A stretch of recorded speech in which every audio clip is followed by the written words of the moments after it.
Bien, je profite d'une petite accalmie pour aller faire le plein d'eau. Et j'ai emporté ma tasse en plus de la vache à eau parce que du fait de la hausse du niveau d'eau, mes points d'accès habituels ne sont plus vraiment accessibles.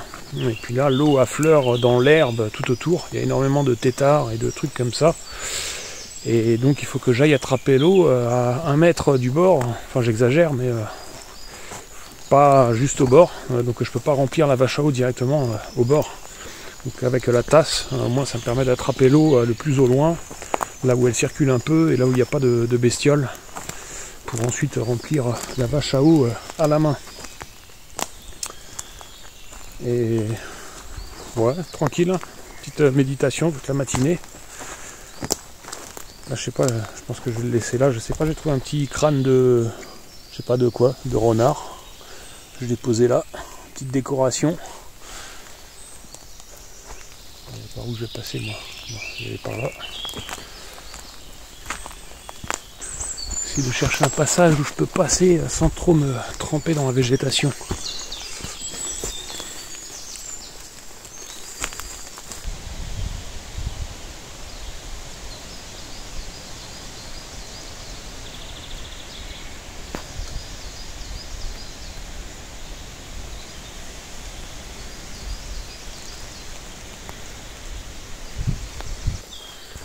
Toute cette zone-là était jonchée de bouteilles de verre.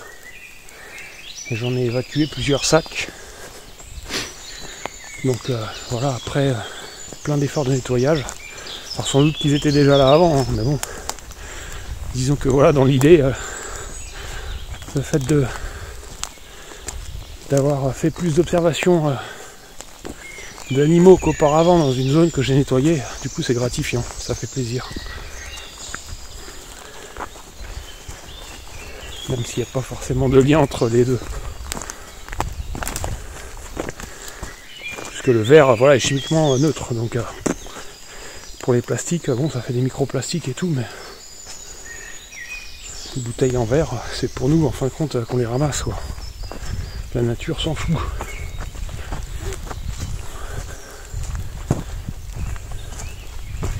En fin de compte, le plastique aussi, hein, c'est... La nature, elle sera là dans 1 million d'années. Si on ramasse les plastiques, c'est pour que préserver à nous-mêmes un monde vivable.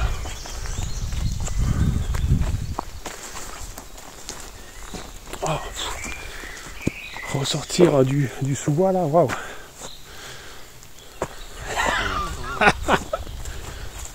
Oh, cette lumière, waouh.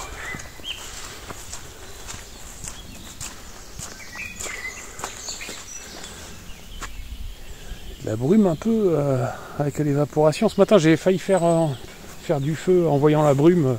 Et tiens, la fumée va se dissimuler dans la brume. Et on pourra pas trop me repérer. Les gens vont sentir mais ils verront pas trop la direction.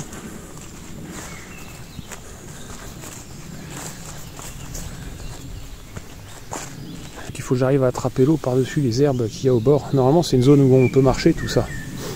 Là où on voit les arbres, les petits arbrisseaux dans l'eau, là, on peut marcher jusque là. Et même sur l'avant des petits arbrisseaux, ça descend en pente. Et donc là, par contre, faire le plein d'eau là-dedans. Ah, il y a tous les petits têtards et tout, là. Ça grouille de vie.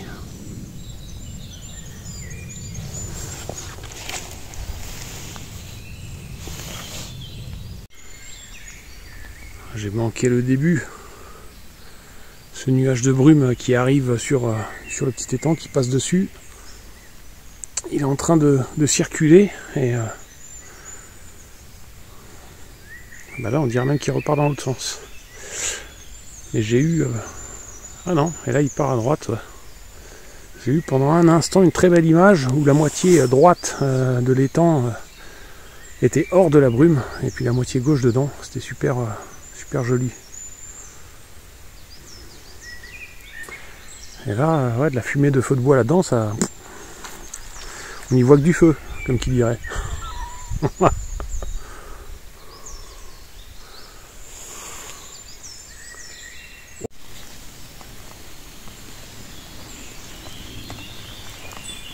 Alors, je profite d'une accalmie, je suis en train de me dégourdir les jambes, puisque la pluie a duré vachement longtemps. Donc voilà, j'avais les jambes tout ankylosées sous le tarp.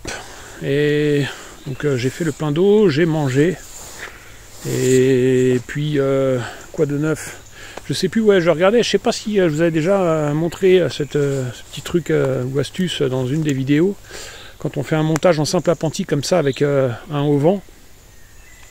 Et de mettre un cintre au milieu, enfin un cintre, ce qu'on peut appeler un cintre. Hop, c'est-à-dire mettre une branche à cheval sur la faîtière, sur la ridgeline. Et donc là j'ai eu du pot, en plus elle est en forme de cintre, elle est coudée, la branche. C'est souvent l'idéal, plus pratique, ça tient mieux. Mais autrement une branche un peu plus fine, un peu plus souple, qui va s'arquer. Ça marche très bien et donc ça permet, quand on est installé comme ça sous le tarp, ça fait sombre quand même, et quand on est installé pour de la durée quoi. Et le fait d'avoir une branche comme ça qui ouvre un peu l'avant, ça fait qu'on se sent un peu plus réveillé, on a une meilleure visibilité sur le ciel tout en étant bien abrité. Donc c'est un truc assez, petite astuce, voilà, juste qui demande de trouver le bout de bois approprié et qui rend la vie sous tarp beaucoup plus confortable. Et sinon rien de neuf, le t-shirt en coton est toujours en train de sécher après 24 heures, toujours pas sec. Là j'ai fait chauffer de l'eau, j'attends que ça refroidisse. Je sais pas si ça c'est un truc, je sais pas si vous connaissez ça là. On a c'est un nettoyeur à pression, en gros un Karcher pour les dents quoi. Et donc il y a des modèles voilà qui vont à la maison, des gros modèles et tout ça. Et celui-ci en fait, hop, voilà, il est comme ça, il y a le petit truc qui s'ouvre et qui se ferme sur le dessus là. Ce truc là, l'embout se déclipse, là en appuyant là-dessus, je peux l'enlever. Et le réservoir est coulissant en fait. Et ça coûte pas très cher, hein. Je sais pas, j'ai dû payer ça une vingtaine d'euros, un truc comme ça, peut-être 26 euros. Je sais pas si ça va bien faire un focus sur le nom. Synhop, je sais pas comment ils prononcent ça. À mon avis c'est un gadget un peu chinois, il doit y avoir plein de marques, et puis ça va se trouver sur les sites chinois habituels. Et celui-ci j'ai acheté sur Amazon, et donc c'est super pratique. Après pour la rando, voilà, il y en a qui sont habitués au fil dentaire, et personnellement j'aime bien ce truc là, depuis que j'ai acheté ça, je m'en passe plus. Et par contre avec l'eau froide, comme j'ai les dents un peu fragiles, abîmées et sensibles, l'eau froide, voilà, je vais crier comme un loup-garou si je fais ça à l'eau froide. Donc là j'attends que l'eau tiédisse et puis je vais faire ça à l'eau tiède. La soirée tombe et puis j'ai bien bossé, là j'avais besoin de bouger un peu, faire un peu d'exercice plutôt que rester assis à méditer. Et du coup j'ai marché un peu dans les environs et puis trouver des pierres plates. Je pense pas que je vais faire de feu, mais écoutez, j'ai un besoin au moins de l'ambiance, de m'imaginer que je fais un feu. Donc j'ai trouvé des pierres plates appropriées pour faire un feu hors sol, puisqu'on est sur un coin de résineux. Et autrement j'ai bien bushcrafté. Je me suis amusé j'ai commencé à couper des perches pour un futur projet. Et donc j'ai bien bushcrafté. Et là j'ai sorti déjà 3 longues perches. Donc à chaque fois mort, hein, évidemment, pas de bois vert. Et donc le projet, j'imagine quand vous voyez ces 3 perches, vous avez deviné l'histoire. C'est un projet de tipi. Donc il faut encore que j'en trouve au moins 4. Avoir 7 ou 8 perches de cette dimension-là. Et l'idée c'est que j'ai déjà acheté une bâche type bâche agricole. Voilà, c'est bâche de protection pour le bricolage, le bâtiment. Et donc je vais monter les perches à une hauteur qui m'intéresse, une hauteur à laquelle on peut faire du feu dedans en laissant une ouverture, une hauteur à laquelle c'est pratique pour circuler dedans, et en même temps pas trop grand. Et puis ensuite je vais tendre cette bâche dessus et je vais la couper sur mesure, de façon à faire comme le patron en fait d'un tipi, d'avoir un modèle de dimension, trouver les dimensions qui me vont bien pour un tipi dans lequel on puisse faire du feu, etc. Et puis l'idée étant à terme, pourquoi pas, de faire ça en canevas, trouver de la toile coton et puis faire ça en canevas et puis vous partagez les mesures.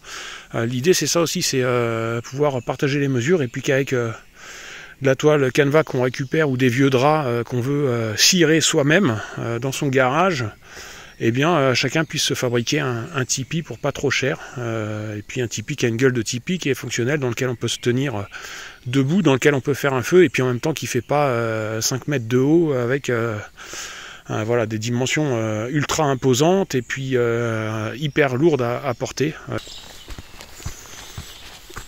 Je suis bien dans le timing là. Je vais pouvoir mettre l'eau à filtrer et puis faire ma méditation du soir.